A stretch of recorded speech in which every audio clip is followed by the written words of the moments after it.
honey, I've been driving around in my car, looking for some kind of open bar. It's gonna be alright, gonna be alright. Got no money, but I'll work it out with my charm. Having a good time, ain't doing no harm. It's gonna be alright, gonna be alright.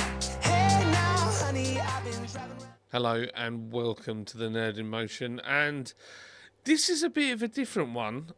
Yes, we're talking about Range Rover theft specifically, but this is a very interesting thing that's going on. So I'm part of a group called Land Rover and Range Rover Stolen Group UK All Models. So when I originally saw the first thing about what was happening, and with my background, I thought, I'll go and find out, see what's going on, see what people are saying. And I've been kind of following this group in the background for a while. And there's, I mean, for those doubting that these cars get stolen, it's there in the description, in the posts all the time. Every few days, somebody's missing a car. Now this one, let's quickly go over to it because I just thought this was really interesting. So, this has been posted by somebody anonymously 5 days ago. So, it has a picture of a car, which has been cropped. It looks quite low res. I don't know if that's something to do with it or not. Range Rover 5-litre V8 stolen from North London, Friern and Barnet Road. Car had a Ghost Immobiliser 2 installed professionally. 1 hour 30-minute install. Was parked from our house so key wasn't cloned. Fuse box cover and window trim was left on the ground next to where the car parked. Telltale signs of the car if you have seen it. The reg is removed. Is the window probably smashed and passenger side step is broken, so stays out. Any info, comment below. Stolen around 1 a.m. N11 Barnet, Friern, Barnet, North London or whatever. So now there's a couple of red flags with this, because why is this person posting about their stolen car and is quoting an install time? I find that very unusual. That's very odd. And then they say the key wasn't cloned because it was parked far from our house. Fuse box and window trim was left on the ground next to where the car was parked. And then it says telltale signs of the car. So how does this person know so much about it? And if he does know so much about it, why isn't his car more protected? So this is where the comments get really interesting. So down here, Julius says, if this post is real, or is another guy who spreads bad rumours about Ghost? View on reply. So the anonymous participant, still anonymous, I can assure you it is very real. If you would like to DM me, I'll let you know. I would be happy to answer any questions so this doesn't happen to anyone else. Just because it took 1 hour and 30 minutes doesn't mean it was professionally installed. If you haven't got the invoice for the install, I don't believe it had one, especially as you're anonymous without any credibility. And then it's saying about getting bombarded.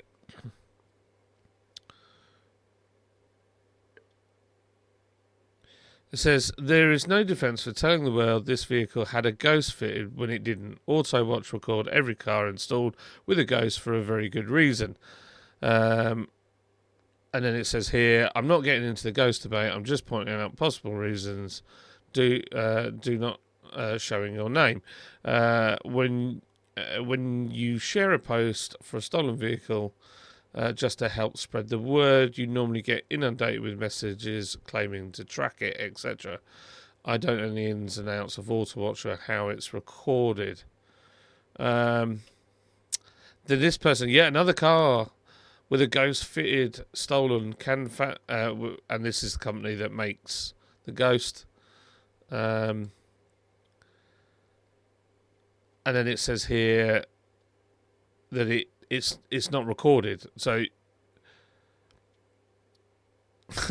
he's kind of having a bit of a poke there. He says no. Not recorded ghost on that vehicle, so it's probably one of yours with bright yellow wires sold to a customer as a ghost.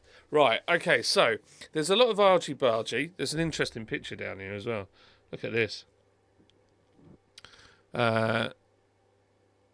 This is why you shouldn't buy Phantom can immobiliser. And you can see some bright yellow wires here, which they're kind of saying that it's easy to find. This is what I was talking about. Let me just go back to this camera again. This is what I was talking about before. So, the motor trade as a whole isn't necessarily the nicest place to be. And certainly with the tuning industry and aftermarket industry, it can be very cutthroat. People will slag one another off without ever seeing or checking their work. There are also there's a few elements here. So one, it's one company trying to slate the other company, and I don't know who the other company would be, but basically one company slating another one to try and get work from them, or try and get their product to the front, because the name Ghost Immobiliser is the one that you hear all the time from Phantom, and it's a good system. So could it be one of the other manufacturers trying to dog their product? Could it be that it's nothing to do with the people at Phantom or the people at other brands, but in fact the installers that maybe aren't registered to install Phantom equipment, and maybe they have decided that they are going to try and push their wares instead. And because I know what it's like, people will hear the brand over and over again, and if you're not on that supplier list, it can be very frustrating. So is there a bit of that? And also on installers, this is what I said when I went down to the OBD company with Lewis. Installing this equipment is only as good as the person putting it in. So like that picture we showed you where it was badly taped up loom, you could see the bright yellow wires, there were some crimps on there and stuff. That's not the way to properly install something. And further on there's other conversations about it, about how much time, and it. Let's just go back to it quickly. It's very there's a lot of childishness coming from one particular person, and maybe they are somebody that really believes in what they're saying. Yeah, it's not just me. Somebody else has put what they think about it, about the post being shady. It does look shady. I mean, it does look shady. That it could also be a thief. So maybe thieves are going on and trying to discourage people from putting ghost systems in their vehicles. So maybe it's that. I know that there's more than one company that makes these defeat devices. So, these immobiliser devices that kill the car. So maybe this post is, a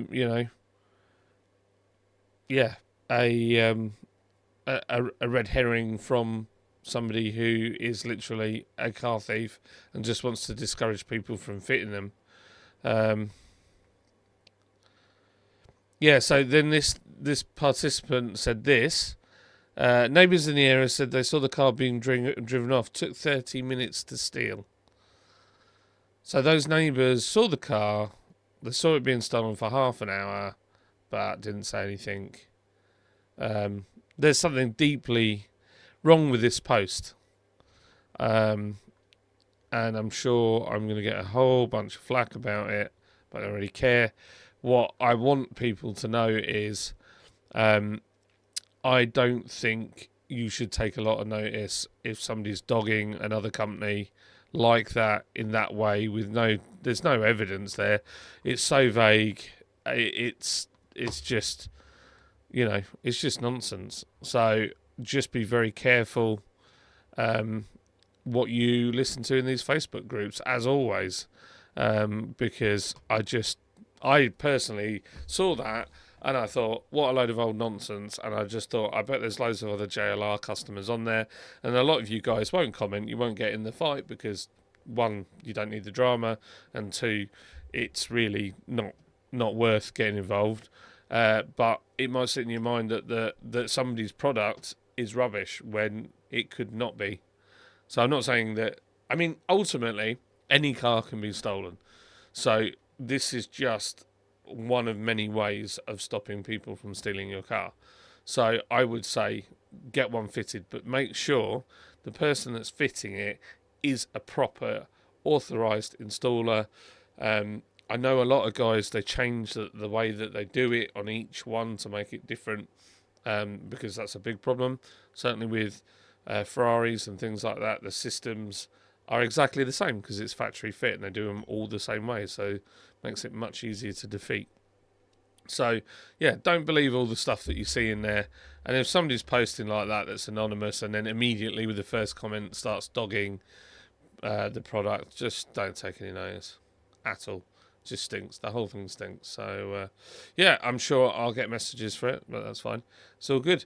If you're one of the people that posted it, then please reach out and prove to me that you weren't talking nonsense, and I will quite happily change my point of view.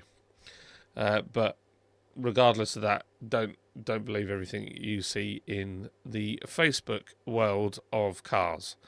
So I just thought I'd make a little video on that, and I hope this has been useful to you guys who are having your Range Rover stolen still.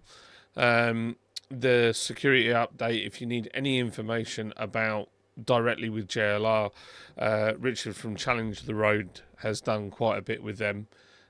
Go over and check his channel out and he'll be able to tell you the ins and outs of it. And as for me, well, I will just continue to lurk in the background on these groups and just see what happens. And yeah, it's very interesting. It is very interesting. So yeah, be careful out there, people, and be careful what you share information-wise on those groups. Anyway, I've been Nerd in Motion. Please like and subscribe, and I will see you all on the other side. Cheers.